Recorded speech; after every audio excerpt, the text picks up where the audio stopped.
ఈరోజు వైఎస్ఆర్ కాంగ్రెస్ పార్టీ బయటపెట్టిన కొన్ని విషయాలు మాత్రం నిజంగా సంచలనానికే సంచలనం. ఆంధ్రప్రదేశ్లో పెట్రోల్ డీజిల్ సమస్యలకు కారణం చమురు కంపెనీలు సృష్టించిన కొరతేమో అని చెప్పి అనుకుంటే కాదు, ఇది ఆంధ్రప్రదేశ్ ప్రభుత్వం సృష్టించిన కొరత అని చెప్పి ఆధారాలతో సహా వైఎస్ఆర్ కాంగ్రెస్ పార్టీ బయటపెట్టడం నిజంగానే ఒక్కసారిగా దిమ్మ తిరిగి మైండ్ బ్లాంక్ అయింది. దీనికి కారణం ప్రభుత్వమా అని వైసీపీ బయటపెట్టినటువంటి ఆధారాలలో ఉన్నదేంటి?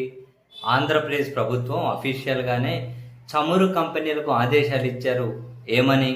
అమరావతిలో పనులు జరుగుతున్నాయి భారీగా, ఆ పనుల కోసం అని చెప్పి రిటైల్గా ఒక 3 కోట్ల లీటర్ అంటే 2,75,00,000 పైన డీజిల్ అనేది 2,75,00,000 లీటర్ల డీజిల్ అమరావతిలో పనులు చేసే వాళ్ళ కాంట్రాక్టర్లు కేటాయించండి అని చెప్పి ప్రభుత్వం చమురు కంపెనీలకు ఆదేశాలు ఇచ్చిందట. రిటైల్లో కేటాయించండి అని.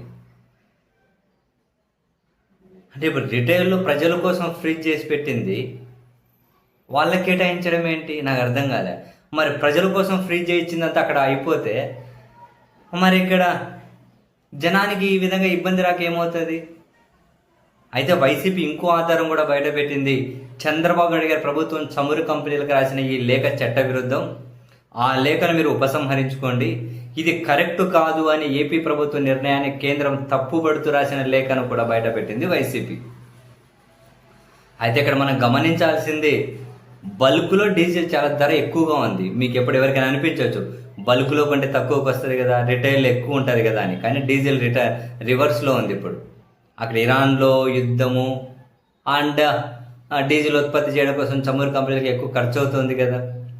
అందుకని వాళ్ళు ఏం చేశారు అంటే బల్క్ అంటే ఇండస్ట్రీలకు, పెద్ద పెద్ద జనరేటర్లకు, వ్యాపారాలకు ఇచ్చే బల్క్ డీజిల్ ఏదైతే ఉందో దాని రేట్లు భారీగా పెంచారు. దాదాపు 150-153 రూపాయల మధ్యలో ఉన్నాయి. రిటైల్ ప్రజలకు సంబంధించింది కాబట్టి దాని రేట్లు ఫ్రీజ్ చేసి పెట్టారు. ఒకవేళ రిటైల్ పెంచేశారు అంటే ద్రవ్యోల్బణం పెరిగిపోతుంది, చాలా కష్టం, ఇబ్బంది అవుతుంది అని. ఇక్కడ చంద్రబాబు నాయుడు గారి ప్రభుత్వం బల్క్లో కొనుక్కుంటే చాలా రేట్లు ఉన్నాయి కాబట్టి, చంద్రబాబు ప్రభుత్వం కాదు, ఆ అమరావతిలో కాంట్రాక్టులు చేసేవాళ్ళు మామూలుగా బల్క్లో కొనుక్కోవాలి, ధర ఎక్కువ ఉంది కదా. అందుకని ప్రజలకు ఫ్రీజ్ చేసి పెట్టిండేది వాళ్ళు కొనుక్కొని వాళ్ళకి ఇవ్వాలి అని ప్రభుత్వ ఆదేశాలట. ఇది మరీ దారుణం. ప్రభుత్వ ఆదేశాలట అమరావతిలో వర్క్ చేసే వాళ్ళకి ఇవ్వాలి అని. వైసీపీ చెబుతారు దీని వెనకాల భయంకరమైనటువంటి స్కామ్ ఉంది అని. 1 లీటర్కి కనీసం 50-60 రూపాయలు డిఫరెన్స్ ఉంటుందండి. బల్కులో ఎక్కువ పెట్టాలి, రిటైల్లో తక్కువ. 1 లీటర్కి 56 రూపాయలు అంటే మల్టీప్లైకి బై 2,75,00,000 లీటర్లు వేసుకోండి, ఎంతనో ఉంటుందో, 100 కోట్లే ఉండొచ్చు. మరి ఎందుకు చంద్రబాబు ప్రభుత్వం ఈ పని చేసింది? కొరత వాళ్ళు వీళ్ళు సృష్టించారు కూడా, ఇది ప్రభుత్వం సృష్టించిన కొరతేనా? మరి దీని మీద స్పందించాలి వీళ్ళు. వైసీపీ బయట పెట్టినటువంటి ఆధారాలు ఇవైనా ఇప్పుడు భలే బయటకు వచ్చాయి.